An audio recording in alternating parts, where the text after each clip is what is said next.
ବନ୍ଧୁଗଣ, ଶ୍ରାବଣ ମାସ ହେଉଛି ଭଗବାନ ଶିବଙ୍କ ସବୁଠାରୁ ପ୍ରିୟ ମାସ। ଭଗବାନ ଶିବଙ୍କୁ ଭକ୍ତମାନେ ନିଜର ଆରାଧ୍ୟ ମାନିଥାନ୍ତି। ଭଗବାନ ଶିବ ସୃଷ୍ଟିର ସଞ୍ଚାଳନ କରିବା ସହିତ ସଂହାରକ ମଧ୍ୟ ଅଟନ୍ତି। ଭଗବାନ ଶିବଙ୍କୁ ଭୋଳା ବାବା ମଧ୍ୟ କହନ୍ତି, କାରଣ ସେ ନିଜ ଭକ୍ତଙ୍କ ସବୁ ମନୋକାମନା ପୂର୍ଣ୍ଣ କରିଥାନ୍ତି ଓ ପାପରୁ ମୁକ୍ତି ପ୍ରଦାନ କରିଥାନ୍ତି।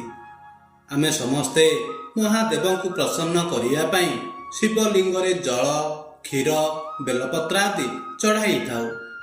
କିନ୍ତୁ କ'ଣ ଆପଣ ଜାଣନ୍ତି କି ଶିବଲିଙ୍ଗରେ ଚଢ଼ାଯାଉଥିବା ପ୍ରତ୍ୟେକଟି ଜିନିଷର ଏକ ସ୍ୱତନ୍ତ୍ର ମହତ୍ତ୍ୱ ଏବଂ ଶାସ୍ତ୍ରୀୟ କାରଣ ରହିଛି। କେଉଁ ଦ୍ରବ୍ୟ ଅର୍ପଣ କଲେ ଗ୍ରହ ଦୋଷ ନାଶ ହୁଏ, କେଉଁ ଜିନିଷ ଚଢ଼ାଇଲେ ଆରୋଗ୍ୟ, ଧନ ସମ୍ପତ୍ତି ଓ ମାନସିକ ଶାନ୍ତି ପ୍ରାପ୍ତ ହୁଏ, ତା ସହ ଆଉ କେଉଁ କେଉଁ ଭୁଲ ଆପଣଙ୍କୁ ଶିବଙ୍କ ପୂଜା ସମୟରେ ଆଦୌ କରିବା ଉଚିତ ନୁହେଁ। ଆଜିର ଏହି ଭିଡ଼ିଓରେ ଆମେ ଶିବଲିଙ୍ଗରେ ଅର୍ପଣ କରାଯାଉଥିବା ମୁଖ୍ୟ ସାମଗ୍ରୀ ଏବଂ ସେଗୁଡ଼ିକର ରହସ୍ୟମୟ ଫଳ ବିଷୟରେ ବିସ୍ତୃତ ଭାବରେ ଆଲୋଚନା କରିବା। ଏଣୁ ଭିଡ଼ିଓଟିକୁ ଶେଷ ପର୍ଯ୍ୟନ୍ତ ନିଶ୍ଚୟ ଦେଖନ୍ତୁ। ଯଦି ଆପଣ ଭଗବାନ ଶିବଙ୍କ ପରମ ଭକ୍ତ ହୋଇଥାନ୍ତି, ତେବେ କମେଣ୍ଟ ବକ୍ସରେ ହର ହର ମହାଦେବ ନିଶ୍ଚୟ ଲେଖିଦିଅନ୍ତୁ। ବନ୍ଧୁଗଣ, ସବୁଠାରୁ ପ୍ରଥମେ ଆସିଥାଏ ଜଳ। ଭଗବାନ ଶିବଙ୍କୁ ଆଶୁତୋଷ କୁହାଯାଏ, କାରଣ ଯିଏ କେବଳ ଗୋଟିଏ ଘଟି ଜଳରେ ବି ପ୍ରସନ୍ନ ହୋଇଯାଆନ୍ତି। ଏହାରି ପଛରେ ଏକ ଧାର୍ମିକ ଓ ପୌରାଣିକ କାହାଣୀ ଲୁଚି ରହିଛି। ସମୁଦ୍ର ମନ୍ଥନ ସମୟରେ ଯେତେବେଳେ କାଳକୂଟ ବାହାରିଥିଲା, ଭଗବାନ ଶିବ ସମଗ୍ର ସୃଷ୍ଟିକୁ ରକ୍ଷା କରିବା ପାଇଁ ସେହି ବିଷକୁ ନିଜ କଣ୍ଠରେ ଧାରଣ କରିଥିଲେ। ବିଷର ତୀବ୍ର ଉତ୍ତାପ ଯୋଗୁଁ ତାଙ୍କ ଶରୀର ଜଳିବାକୁ ଲାଗିଲା। ସେତେବେଳେ ସମସ୍ତ ଦେବତାମାନେ ମହାଦେବଙ୍କ ଶରୀରକୁ ଶୀତଳ କରିବା ପାଇଁ ତାଙ୍କ ଉପରେ ଜଳ ଅର୍ପଣ କରିଥିଲେ। ସେହି ଦିନଠାରୁ ଶିବଲିଙ୍ଗରେ ଜଳାଭିଷେକର ପରମ୍ପରା ଆରମ୍ଭ ହେଲା। ଶିବ ପୁରାଣ ଅନୁସାରେ ଶିବଲିଙ୍ଗରେ ନିୟମିତ ଜଳ ଚଢ଼ାଇବା ଦ୍ୱାରା ମନ ଶାନ୍ତ ରହେ ଓ ଚିନ୍ତା ଦୂର ହୋଇଥାଏ। ଯଦି ଆପଣ ଗଙ୍ଗା ଜଳ ଅର୍ପଣ କରୁଛନ୍ତି, ତେବେ ଜନ୍ମ ଜନ୍ମାନ୍ତରର ପାପ କ୍ଷୟ ହୁଏ ଓ ମୋକ୍ଷ ପ୍ରାପ୍ତି ହୋଇଥାଏ। ଜଳ ସର୍ବଦା ତମ୍ବା କିମ୍ବା ପିତ୍ତଳ ପାତ୍ରରେ ଧୀରେ ଧୀରେ ଅର୍ପଣ କରିବା ଉଚିତ। ଜଳ ଅର୍ପଣ କଲାବେଳେ ଓମ୍ ନମଃ ଶିବାୟ ମନ୍ତ୍ର ଜପ କରନ୍ତୁ। ଅନ୍ୟ ଏକ ମୁଖ୍ୟ ଦ୍ରବ୍ୟ ଅଟେ ଅଖଣ୍ଡିତ ଚାଉଳ ବା ଅକ୍ଷତ। ଆମରି ଧର୍ମଶାସ୍ତ୍ରରେ ଚାଉଳ ବା ଅକ୍ଷତର ବହୁତ ବଡ଼ ମହତ୍ତ୍ୱ ରହିଛି। ମାନ୍ୟତା କି ଭଗବାନ ଶିବଙ୍କ ଆଗରେ ପ୍ରତିଦିନ ଚାଉଳର 5 ଦାନା ଚଢ଼ାଇବା ଦ୍ୱାରା ଧନ ବୃଦ୍ଧି ହୋଇଥାଏ ଓ ଘରକୁ ସୁଖ ସମ୍ପତ୍ତି ଆସିଥାଏ। ଶିବଲିଙ୍ଗରେ ଅକ୍ଷତ ଚଢ଼ାଇବା ଦ୍ୱାରା ଭକ୍ତଙ୍କ ଖରାପ ଦିନ ଶେଷ ହୋଇଥାଏ ଓ ଭଲ ଦିନର ଆରମ୍ଭ ହୁଏ।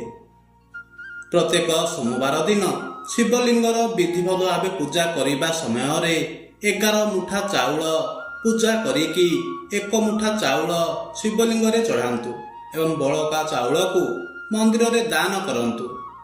ଏହାଦ୍ୱାରା ଆପଣଙ୍କ ଉପରେ ଭଗବାନ ଶିବଙ୍କ କୃପା ହୋଇଥାଏ ଓ ଧନପ୍ରାପ୍ତି ହୋଇଥାଏ। ସବୁଠାରୁ ମୁଖ୍ୟ ଓ ଗୁରୁତ୍ୱପୂର୍ଣ୍ଣ ସାମଗ୍ରୀ ହେଉଛି ବେଲପତ୍ର। ବେଲପତ୍ର ବିନା ଭଗବାନ ଶିବଙ୍କ ପୂଜା ଅସମ୍ପୂର୍ଣ୍ଣ। ବେଲପତ୍ରର 3ଟି ପତ୍ର ବ୍ରହ୍ମା, ବିଷ୍ଣୁ ଓ ମହେଶ୍ୱରଙ୍କ ପ୍ରତୀକ ଅଟେ।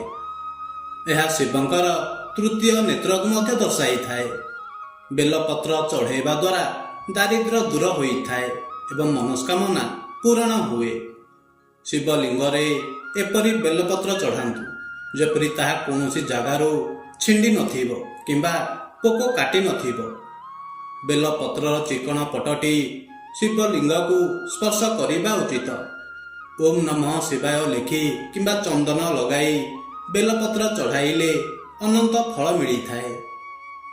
ଏହା ସହ ଅରଖ ଫୁଲ ଭଗବାନ ଶିବଙ୍କର ଅତି ପ୍ରିୟ ଅଟେ। ଏହା ଅର୍ପଣ କରିବା ଦ୍ୱାରା ଶତ୍ରୁ ଭୟ ଦୂର ହୁଏ ଏବଂ ମାନସିକ ସାହସ ବୃଦ୍ଧି ପାଏ। ଭଗବାନ ଶିବଙ୍କୁ ଦୁଦୁରା ଫୁଲ ମଧ୍ୟ ବହୁତ ପ୍ରିୟ ହୋଇଥାଏ। ଧାର୍ମିକ ମାନ୍ୟତା ଅନୁସାରେ ସମୁଦ୍ର ମନ୍ଥନ ସମୟରେ ବାହାରିଥିବା ବିଷକୁ ପିଇବା ପରେ ଶିବଙ୍କୁ ଶୀତଳ କରିବା ପାଇଁ ଦୁଦୁରା ଅର୍ପିତ କରାଯାଇଥିଲା। ସେବେଠାରୁ ଭଗବାନ ଶିବଙ୍କ ପୂଜାରେ ଏହି ଫୁଲର ଖାସ୍ ମହତ୍ଵ ରହିଛି। ଶ୍ରାବଣ ମାସରେ ଦୁଦୁରା ଫୁଲ କିମ୍ବା ଫଳ ଶ୍ରଦ୍ଧା ସହ ଚଢ଼େଇବାର ପରମ୍ପରା ରହିଛି।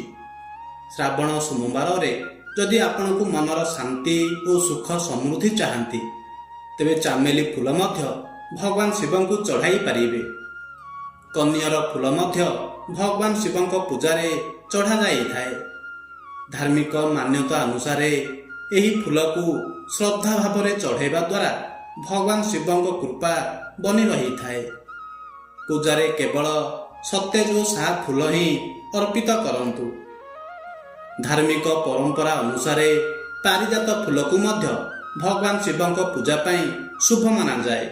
ଏହି ଫୁଲକୁ ଶ୍ରଦ୍ଧା ମନରେ ଶିବଲିଙ୍ଗରେ ଚଢ଼ାଇବା ଦ୍ୱାରା ଭଗବାନ ଶିବ ପ୍ରସନ୍ନ ହୋଇଥାନ୍ତି। ମହୁ ହେଉଛି ମଧୁରତାର ପ୍ରତୀକ। ଶିବଲିଙ୍ଗରେ ମହୁ ଅର୍ପଣ କରିବା ଦ୍ୱାରା ଆପଣଙ୍କ ବାଣୀରେ ମଧୁରତା ଆସେ। ସମାଜରେ ଆପଣଙ୍କ ଆକର୍ଷଣ ଓ ସମ୍ମାନ ବୃଦ୍ଧି ପାଏ। ଯେଉଁମାନଙ୍କର ସ୍ୱର କିମ୍ବା କଥାବାର୍ତ୍ତାରେ ସମସ୍ୟା ଥାଏ, ସେମାନେ ମହୁ ଚଢ଼ାଇବା ଉଚିତ। ଏହା ବ୍ୟତୀତ ଶିବଲିଙ୍ଗରେ ଶୁଦ୍ଧ ଗାଈ ଘିଅ ମର୍ଦ୍ଦନ କରିବା ବା ଚଢ଼ାଇବା ଦ୍ୱାରା ବଂଶବୃଦ୍ଧି ହୋଇଥାଏ। ଏହାଦ୍ୱାରା ଶାରୀରିକ ଦୁର୍ବଳତା ଦୂର ହୁଏ ଏବଂ ନିରୋଗ ଜୀବନ ପ୍ରାପ୍ତି ହୁଏ। ଦହି ଅର୍ପଣ କରିବା ଦ୍ୱାରା ଜୀବନରେ ସ୍ଥିରତା ଆସେ ଓ କାର୍ଯ୍ୟକ୍ଷେତ୍ରରେ ଅସୁବିଧା ବାଧାବିଘ୍ନ ଦୂର ହୁଏ। ଶିବଲିଙ୍ଗରେ ଶର୍କରା କିମ୍ବା ମିଶ୍ରି ଅର୍ପଣ କଲେ ସୁଖ ସମୃଦ୍ଧି ବୃଦ୍ଧି ପାଏ ଏବଂ ଦୁଃଖ କଷ୍ଟ ଦୂର ହୁଏ। ଭସ୍ମ ଶିବଙ୍କର ଅତ୍ୟନ୍ତ ପ୍ରିୟ। ଏହା ଅର୍ପଣ କରିବା ଦ୍ୱାରା ମନରୁ ବୈରାଗ୍ୟ, ଜ୍ଞାନ ଓ ପବିତ୍ରତା ଆସେ। ସିଦ୍ଧି କିମ୍ବା ଭାଙ୍ଗ ଚଢ଼ାଇବା ଦ୍ୱାରା ଆମ ଭିତରେ ଥିବା ବିକାର, ଖରାପ ଅଭ୍ୟାସ ଓ ପାପ ପ୍ରବୃତ୍ତି ଦୂର ହୁଏ। ଏହା ଛଡ଼ା ଗ୍ରହଦୋଷ, ଶନିଦେବଙ୍କ ଦଶା କିମ୍ବା ଶତ୍ରୁ ବାଧାରୁ ମୁକ୍ତି ପାଇବା ପାଇଁ ଶିବଲିଙ୍ଗରେ ସୋରିଷ ତେଲ ଅର୍ପଣ କରାଯାଏ। ଶିବଲିଙ୍ଗରେ କେତେକ ପ୍ରକାରର ଶସ୍ୟ ମଧ୍ୟ ଅର୍ପଣ କଲେ ଅନେକ ସୁଫଳ ପାଇପାରିବେ। ଯେଉଁ ଲୋକଙ୍କ ଜୀବନରେ ଲମ୍ବା ସମୟରୁ କଠିନ ପରିସ୍ଥିତି ବନି ଆସୁଛି, ଏହା ପାଇଁ ଜଳ ଚଢ଼ାଇବା ଲାଭକାରୀ ହୋଇଥାଏ। ଏହାଦ୍ୱାରା ନା କେବଳ ସମସ୍ୟାମାନ ଦୂର ହୋଇଥାଏ, ବଲ୍କି ସୁଖ ଓ ସମୃଦ୍ଧି ମଧ୍ୟ ବୃଦ୍ଧି ହୋଇଥାଏ। ଯଦି ଆପଣ ସନ୍ତାନର ଇଚ୍ଛା ରଖିଥାନ୍ତି କିମ୍ବା ସନ୍ତାନର ଉନ୍ନତି ଚାହାନ୍ତି, ତେବେ ଶିବଲିଙ୍ଗରେ ଗହମ ଚଢ଼ାନ୍ତୁ।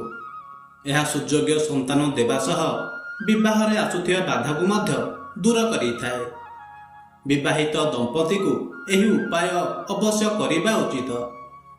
ଶିବଲିଙ୍ଗ ଉପରେ ଚଣାର ଡାଲି ଚଢ଼ାଇବା ଦ୍ୱାରା ଅଜ୍ଞାତ ଋଣ କିମ୍ବା ପିତୃ ଋଣରୁ ମୁକ୍ତି ମିଳିଥାଏ। ଏହା ସେହି ଲୋକଙ୍କ ପାଇଁ ଉତ୍ତମ ଉପାୟ ଅଟେ ଯେ ଆର୍ଥିକ ବୋଝରେ ରହିଛନ୍ତି। ଯଦି ଆପଣଙ୍କ ମନରେ କୌଣସି ବିଶେଷ ଇଚ୍ଛା ରହିଛି, ତେବେ ମୁଗ ଡାଲି ଶିବଲିଙ୍ଗରେ ଚଢ଼ାଇବା ଅତ୍ୟନ୍ତ ଫଳଦାୟୀ ଅଟେ। ଏହାଦ୍ୱାରା ସବୁ ପ୍ରକାରର ମନସ୍କାମନା ପୂର୍ଣ୍ଣ ହୋଇଥାଏ। ଶିବଲିଙ୍ଗରେ ହଳଦିଆ ହରଡ଼ ଡାଲି ଚଢ଼ାଇବା ଦ୍ୱାରା ଶରୀର, ମନ ଓ ଧନ ସହ ଜଡ଼ିତ ସବୁ ସମସ୍ୟା ଦୂର ହୋଇଥାଏ। ଏହି ଉପାୟ ଚାକିରିରେ ସଫଳତା ଓ ବୁଧ ଗ୍ରହକୁ ଅନୁକୂଳ ବନାଇବାରେ ସାହାଯ୍ୟ କରିଥାଏ। ଯଦି ଆପଣଙ୍କ ଜୀବନରେ ଶନିଦେବଙ୍କ ଅଶୁଭ ଛାୟା ରହିଛି, ତେବେ ଶିବଲିଙ୍ଗରେ ବିରି ଯାଇ ଚଢ଼ାଇବା ଉଚିତ। ଏହା ବିଶେଷ ରୂପରେ ଲାଭକାରୀ ଅଟେ। ଏହାଦ୍ୱାରା ଶନିଦୋଷର ପ୍ରଭାବ କମ୍ ହୋଇଥାଏ ଓ ଜୀବନରେ ସ୍ଥିରତା ଆସିଥାଏ। ବନ୍ଧୁଗଣ, ବର୍ତ୍ତମାନ ଆସନ୍ତୁ ଜାଣିବା ଶିବଲିଙ୍ଗରେ କେଉଁ ଜିନିଷ ଗୁଡ଼ିକ ଆଦୌ ଚଢ଼ାଇବା ଉଚିତ ନୁହେଁ। ସାଧାରଣତଃ ଭଗବାନ ଶ୍ରୀ ହରି ବିଷ୍ଣୁଙ୍କ ପୂଜା ବିନା ତୁଳସୀକୁ ଅଧୁରା ମାନାଯାଇଥାଏ, କିନ୍ତୁ ଶିବଲିଙ୍ଗ ଉପରେ ତୁଳସୀ ଚଢ଼ାଇବା ବର୍ଜିତ ଅଟେ। ଏହାର ପଛରେ ଏକ ପୌରାଣିକ କଥା ରହିଛି କି ଭଗବାନ ଶିବ ତୁଳସୀର ପୂର୍ବ ଜନ୍ମର ପତି ଅସୁର ଜଳନ୍ଧରର ବଧ କରିଥିଲେ। ଏହା ବ୍ୟତୀତ ତୁଳସୀ ଲକ୍ଷ୍ମୀଙ୍କ ସ୍ୱରୂପ ମଧ୍ୟ ଅଟନ୍ତି। ଏହି କାରଣ କି ଶିବ ପୂଜାରେ ତୁଳସୀର ପ୍ରୟୋଗ ବର୍ଜିତ ଅଟେ। ଶିବ ପୁରାଣର ଏକ କଥାର ଅନୁସାରେ ବ୍ରହ୍ମା ଓ ଭଗବାନ ବିଷ୍ଣୁଙ୍କ ମଧ୍ୟରେ ଶ୍ରେଷ୍ଠତାକୁ ନେଇ ବିବାଦ ହୋଇଥିଲା। ତେବେ କେତକୀ ଫୁଲ ବ୍ରହ୍ମାଙ୍କ ଅସତ୍ୟ କଥାରେ ତାଙ୍କର ସାଥ ଦେଇଥିଲେ। ଏହି ମିଥ୍ୟାରେ କ୍ରୋଧିତ ହୋଇ ମହାଦେବ କେତକୀ ଫୁଲକୁ ଅଭିଶାପ ଦେଲେ କି ତାକୁ କେବେ ବି ଶିବ ପୂଜାରେ ସ୍ୱୀକାର କରାଯିବ ନାହିଁ। ଭଗବାନ ଶିବଙ୍କ ପୂଜାରେ ଶ୍ରୀଫଳ ତଥା ନଡ଼ିଆ ଚଢ଼ାଇବା ଶୁଭ ମନା ଯାଇଥାଏ, କିନ୍ତୁ ନଡ଼ିଆର ପାଣି ଦ୍ୱାରା ଶିବଲିଙ୍ଗକୁ ଅଭିଷେକ କରିବା ପୂରାପୂରି ବର୍ଜିତ ଅଟେ। ଶାସ୍ତ୍ର ଅନୁସାରେ ଶିବଲିଙ୍ଗ ଉପରେ ଅର୍ପିତ କରାଯାଉଥିବା ସବୁ ବସ୍ତୁ ନିର୍ମାଲ୍ୟ ବନିଯାଇଥାଏ, ଯାହା ଗ୍ରହଣ କରିବା ମନା ହୋଇଥାଏ। ନଡ଼ିଆ ପାଣିର ଉପଯୋଗ ଅଭିଷେକ ପରେ ଗ୍ରହଣ କରିବାର ଯୋଗ୍ୟ ରହିନଥାଏ। ଏହି କାରଣରୁ ଏହାଦ୍ୱାରା ଅଭିଷେକ କରିବା ଦ୍ୱାରା ଧନହାନି ହୋଇଥାଏ। ଅନ୍ୟ ସବୁ ଦେବୀ ଦେବତାଙ୍କ ଅଭିଷେକ ଶଙ୍ଖରେ ଜଳ ଭରି କରି କରାଯାଇଥାଏ, କିନ୍ତୁ ଶିବଲିଙ୍ଗ ଉପରେ ଶଙ୍ଖ ଦ୍ୱାରା ଜଳ ଅର୍ପିତ ନ କରିବା ଉଚିତ। ମାନ୍ୟତା କି ପୂର୍ବ କାଳରେ ଭଗବାନ ଶିବ ଶଙ୍ଖଚୂଡ଼ ନାମର ମହାବଳଶାଳୀ ଦୈତ୍ୟର ବଧ କରିଥିଲେ। ଶଙ୍ଖ ସେହି ଦୈତ୍ୟର ଅସ୍ଥିମାନର ପ୍ରତୀକ ମନାଯାଇଥାଏ। ଏହି କାରଣରୁ ଶଙ୍ଖ ଦ୍ୱାରା ଶିବଙ୍କୁ ଜଳାଭିଷେକ କରାଯାଏ ନାହିଁ। ଶିବଲିଙ୍ଗରେ ଜଳାଭିଷେକ ବା ଦୁଗ୍ଧାଭିଷେକ କରିବା ସମୟରେ ସେଥିରେ କେବେ ମଧ୍ୟ କଳା ରାଶି ନ ମିଶାଇବା ଉଚିତ। ଧାର୍ମିକ ଗ୍ରନ୍ଥ ଅନୁସାରେ କଳା ରାଶିର ସମ୍ବନ୍ଧ ଭଗବାନ ବିଷ୍ଣୁଙ୍କ ଝାଳ ସହ ମନାଯାଇଛି। ଏହି କାରଣରୁ ଏହାକୁ ଶିବଲିଙ୍ଗ ଉପରେ ଅର୍ପିତ କରିବା ଶିବ ପୂଜନ ବିଧାନର ବିରୁଦ୍ଧ ଅଟେ। ସିନ୍ଦୁର ଓ ହଳଦୀ ସ୍ତ୍ରୀ ସୌନ୍ଦର୍ଯ୍ୟ, ଶୃଙ୍ଗାର ଓ ସୌଭାଗ୍ୟର ପ୍ରତୀକ ମନାଯାଇଥାଏ। ଯେପରି ଭଗବାନ ଶିବ ବୈରାଗୀ ଓ ମହାଯୋଗୀ ଅଟନ୍ତି, ଯେ ନିଜର ପୁରା ଶରୀରରେ ଭସ୍ମ ବୋଳିଥାନ୍ତି। ଶିବଲିଙ୍ଗ ପୁରୁଷ ତତ୍ତ୍ୱର ପ୍ରତୀକ ଅଟେ। ଏହି କାରଣରୁ ଶିବଲିଙ୍ଗରେ ସୌନ୍ଦର୍ଯ୍ୟ ସାମଗ୍ରୀ ତଥା ହଳଦୀ ଓ ସିନ୍ଦୁର ଚଢ଼ାଯାଇ ନଥାଏ। ମାତା ପାର୍ବତୀଙ୍କ ପୂଜାରେ ହଳଦୀ ଓ କୁମକୁମର ଉପଯୋଗ ପୂର୍ଣ୍ଣ ରୂପରେ ଶୁଭ ମାନାଯାଇଥାଏ। ବନ୍ଧୁଗଣ, ଭଗବାନ ଶିବ ହେଉଛନ୍ତି ଦେବଙ୍କ ଦେବ ମହାଦେବ। ଆପଣ ଶ୍ରଦ୍ଧାର ସହ ସଚ୍ଚା ମନରେ କେବଳ ଟୋପାଏ ଜଳ ଚଢ଼ାଇଲେ ବି ସେ ପ୍ରସନ୍ନ ହୋଇଯାଆନ୍ତି। ଏହି ଶ୍ରାବଣ ମାସରେ ଆପଣ ନିଜ ମନସ୍କାମନା ଅନୁସାରେ ମହାଦେବଙ୍କୁ ଏହି ସାମଗ୍ରୀ ଗୁଡ଼ିକ ଅର୍ପଣ କରନ୍ତୁ ଓ ତାଙ୍କର କୃପା ଲାଭ କରନ୍ତୁ। ବନ୍ଧୁଗଣ, ଆଶା କରୁଛି ଆଜିର ଏହି ଭିଡ଼ିଓଟି ଆପଣଙ୍କୁ ନିଶ୍ଚୟ ଭଲ ଲାଗିଥିବ। ଯଦି ଭିଡ଼ିଓଟି ଭଲ ଲାଗିଥାଏ ତେବେ ଆପଣଙ୍କ ପରିବାର ଓ ବନ୍ଧୁମାନଙ୍କ ସହ ସେୟାର କରନ୍ତୁ। କମେଣ୍ଟ ବକ୍ସରେ ହର ହର ମହାଦେବ ନିଶ୍ଚୟ ଲେଖନ୍ତୁ। ଏହା ସହ ଏପରି ଧାର୍ମିକ ଓ ପୌରାଣିକ ତଥ୍ୟ ପାଇଁ ଆମରି ଚ୍ୟାନେଲକୁ ସବସ୍କ୍ରାଇବ୍ କରିଦିଅନ୍ତୁ। ଧନ୍ୟବାଦ।